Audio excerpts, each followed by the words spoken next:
Hello viewers, welcome to E test YouTube channel. Viewers, आज की इस वीडियो में इलेक्शन एक्ट 2017 को डिस्कस किया जाएगा। इलेक्शन एक्ट 2017 का पार्ट 1 हम पहले डिस्कस कर चुके हैं, जो ई टेस्ट यूट्यूब चैनल पर मौजूद है, जिसका लिंक आपको इस वीडियो की डिस्क्रिप्शन में भी मिल जाएगा। वीवर्स, जितने भी अहम सवालात हैं जो पेपर में पूछे जा सकते हैं वो इस वीडियो में डिस्कस करेंगे। वीवर्स, इसके अलावा इलेक्शन ऑफिसर के पेपर की तैयारी के लिए जो वीडियोस, जितनी वीडियोस भी हेल्पफुल हैं, जितना डाटा हेल्पफुल है, उस तमाम डाटा का लिंक मैं इस वीडियो की डिस्क्रिप्शन में दे दूंगा। इस वीडियो की डिस्क्रिप्शन में जितने भी लिंक होंगे वो तमाम वीडियोस, वो तमाम लिंक्स जो हैं इलेक्शन ऑफिसर के पेपर की तैयारी के लिए हेल्पफुल है। चलते हैं क्वेश्चन की जानिब। सवाल नंबर 27, इससे पहले के 26 सवालात पार्ट 1 में मौजूद हैं। कौमी असेंबली या सूबाई असेंबली तहलील होने के कितने दिन बाद इलेक्शन होंगे? जब कौमी असेंबली या सूबाई असेंबली को तहलील किया जाता है उसके बाद 90 दिन के अंदर इलेक्शंस होना जरूरी है। कौमी असेंबली या सूबाई असेंबली के तहलील होने की सूरत में 90 दिन के अंदर इलेक्शन करवाना जरूरी है और इलेक्शन का अमल पूरा होने पर 14 दिन के अंदर रिजल्ट जारी करना जरूरी है। वीवर्स, ये जितने भी क्वेश्चंस पार्ट 1 और 2 में डिस्कस किए जाएंगे ये तमाम इलेक्शन एक्ट 2017 के रूल्स एंड रेगुलेशंस हैं। ये तमाम लॉज हम डिस्कस कर रहे हैं। इलेक्शन एक्ट 2017 के मुताबिक कोई भी असेंबली, कौमी असेंबली या सूबाई असेंबली जब तहलील होगी तो 90 दिन के अंदर इलेक्शन कराना जरूरी होंगे। ये इलेक्शन एक्ट 2017 है। सवाल नंबर 28, केयर टेकर वजीर आजम की तैनाती पर रजामंदी ना होने की सूरत में कौन फैसला करेगा? वीवर्स, अगर वजीर आजम और अपोजिशन लीडर दोनों इस बात पर मुत्तफिक नहीं है कि किसे वजीर आजम बनाया जाए निगरान वजीर आजम, तो इस सूरत में फैसला कमेटी मेंबरान करेंगे। असेंबली तहलील होने या दौरानिया पूरा होने की सूरत में 3 दिन के अंदर अपोजिशन और मौजूदा वजीर आजम अगर निगरान वजीर आजम मुंतखब नहीं करते तो मामला स्पीकर कौमी असेंबली के पास जाएगा और स्पीकर कौमी असेंबली एक कमेटी बनाएगा जिसमें 4 मेंबरान हुकूमत की तरफ से होंगे और 4 अपोजिशन की तरफ से, जो निगरान वजीर आजम का फैसला करेंगे कि किस शख्स को, किस उम्मीदवार को निगरान वजीर आजम बनाया जाए। कमेटी हुकूमत और अपोजिशन दोनों से 2-2 उम्मीदवारों के नाम लेके फिर उनमें से एक उम्मीदवार को सिलेक्ट करेगी कि ये उम्मीदवार निगरान वजीर आजम होगा। सवाल नंबर 29, अगर असेंबली मुद्दत पूरी होने पर या तहलील होने पर केयर टेकर वजीर आला मुंतखब ना हो तो कितने अरकान पर मुश्तमिल कमेटी बनाई जाएगी? वीवर्स, जो साबका क्वेश्चन था वो वजीर आजम से रिलेटेड था, ये क्वेश्चन वजीर आला से रिलेटेड है। वो पीएम से रिलेटेड था, ये सीएम से रिलेटेड है। अगर असेंबली तहलील होने पर वजीर आला मुंतखब ना हो तो इस सूरत में 6 अरकान पर मुश्तमिल कमेटी बनाई जाएगी।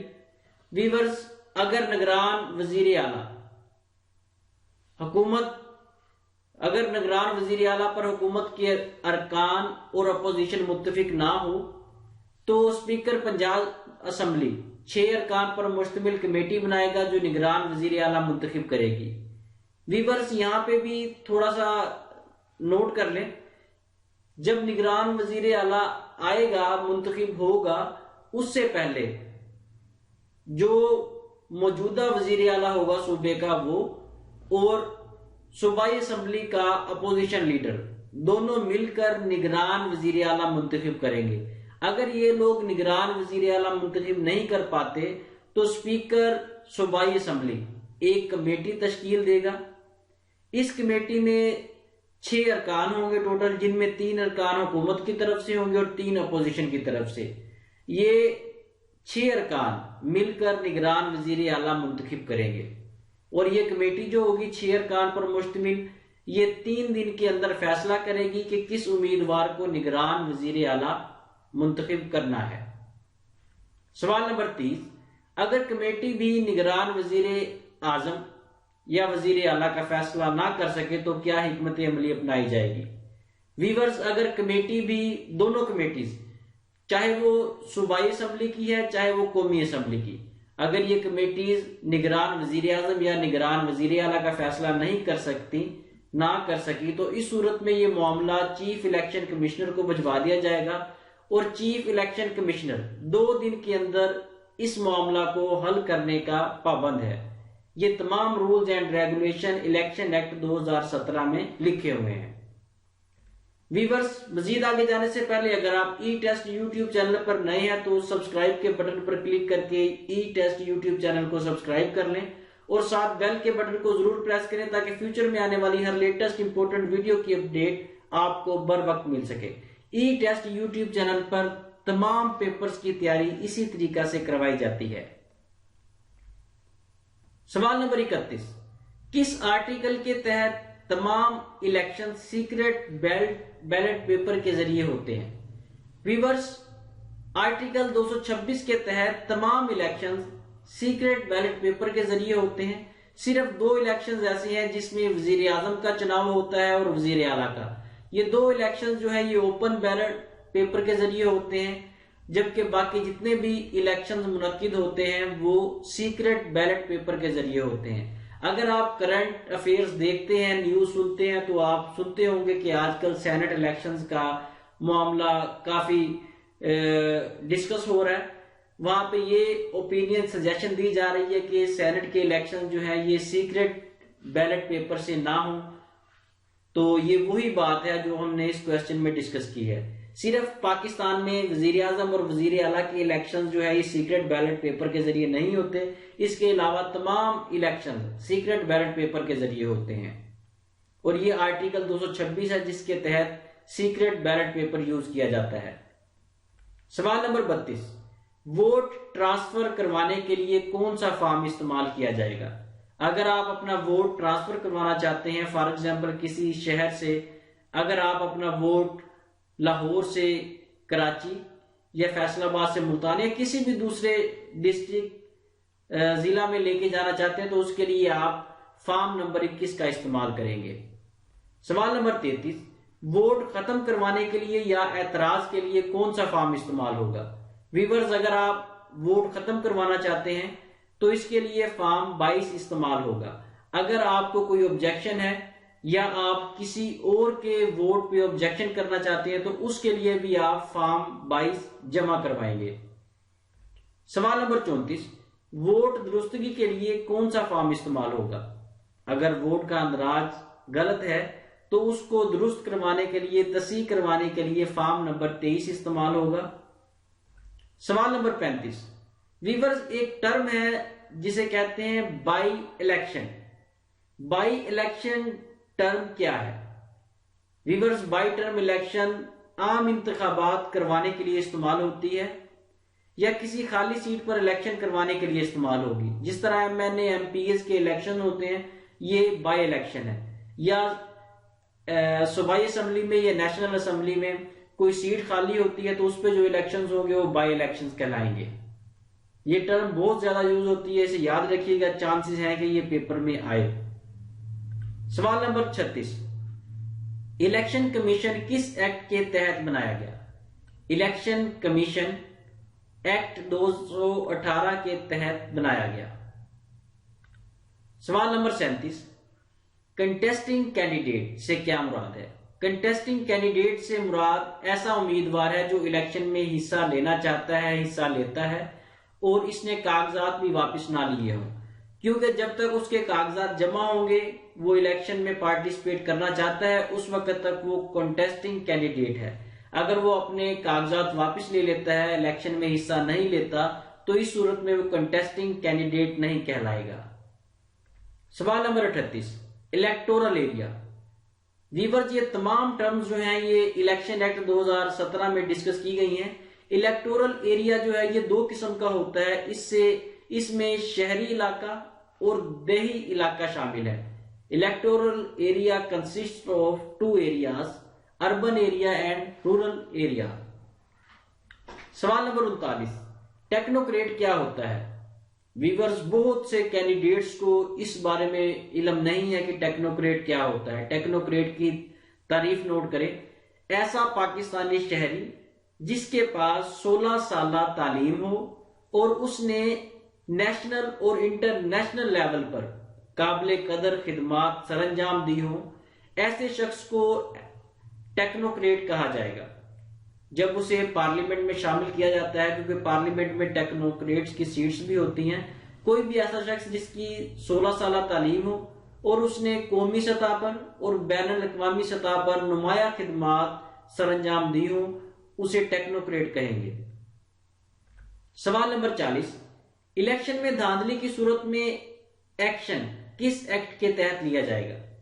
अगर इलेक्शन में धांधली होती है या कोई पार्टी या कोई शख्स इंतखाबात में धांधली करता है तो इसके खिलाफ कार्रवाई आर्टिकल 225 के तहत अमल में लाई जाएगी।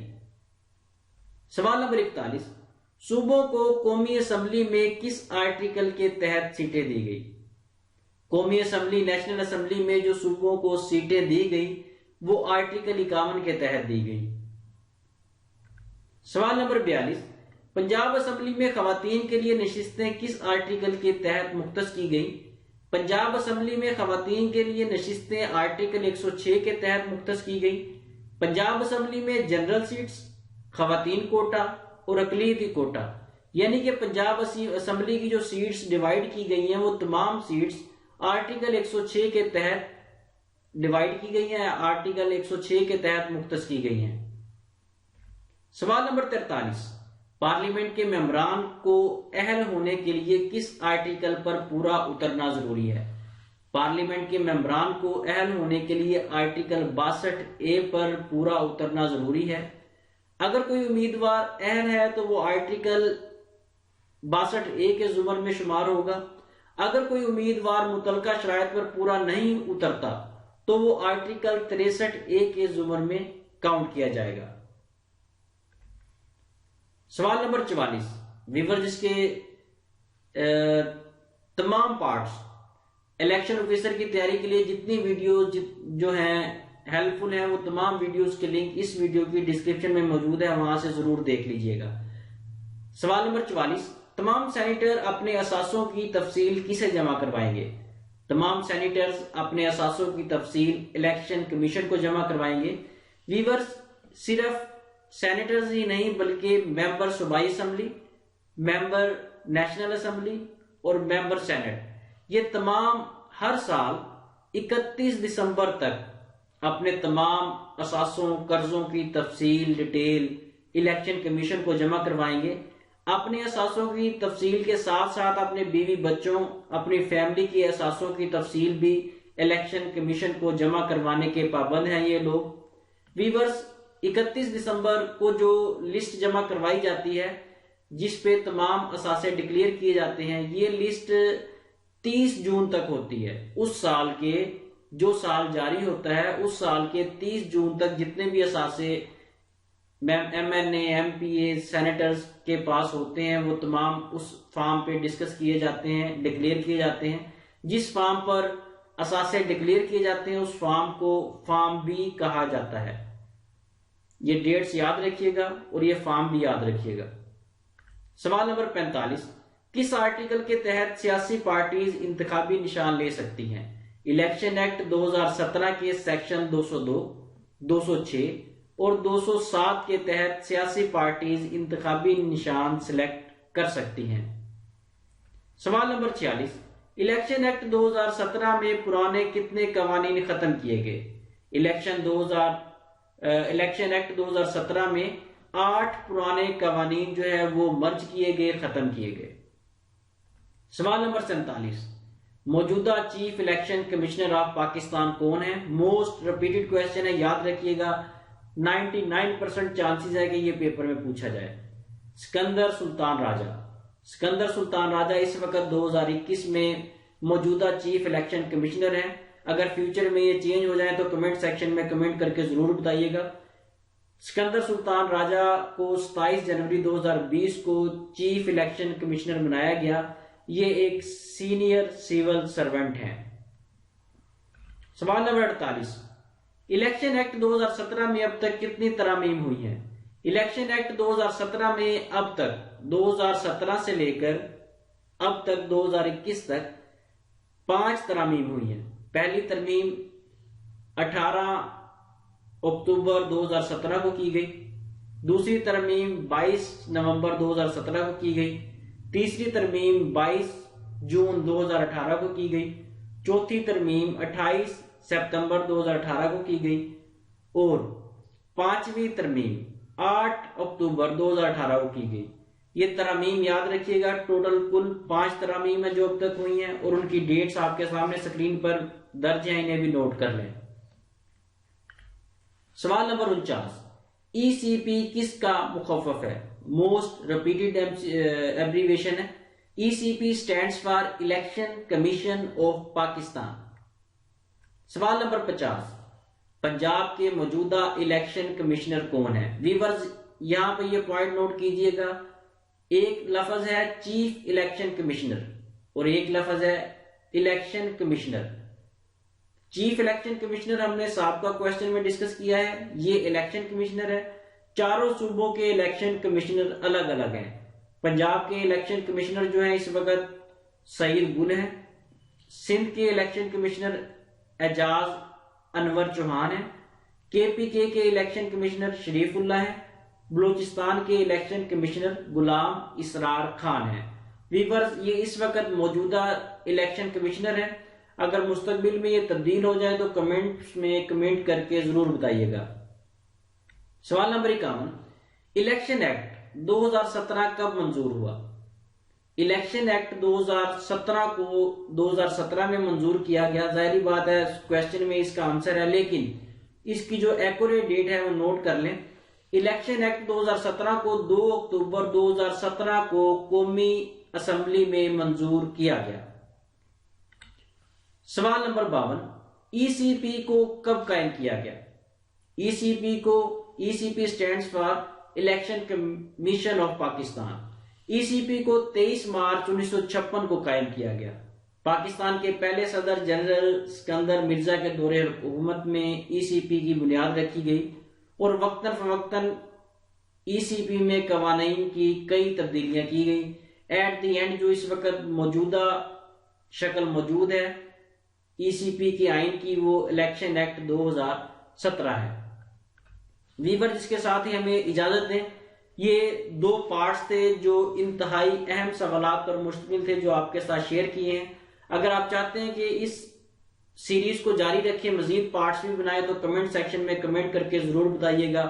वीडियो पसंद आए तो इसे लाइक और शेयर जरूर करें और कमेंट सेक्शन में हमारी हौसला अफजाई के लिए कमेंट्स जरूर किया करें। नेक्स्ट वीडियो में लेटेस्ट पेपर के साथ दोबारा हाजिर होंगे। अल्लाह हाफिज।